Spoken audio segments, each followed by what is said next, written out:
All right, guys, look at this. There's enough snow that I was able to write Snow 2023. This is the solar panels. It is thick. I already wrote it once and it started covering up, so I did it again.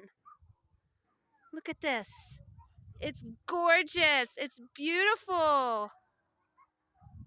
Oh my gosh, they're like huge, fat snowflakes. Look on the ground, in the trees. The animals are even going crazy because of all of this.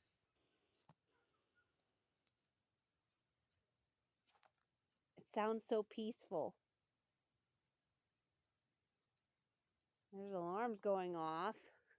My guess is people probably got in a car accident because they're not used to snow. I mean, it's not funny, but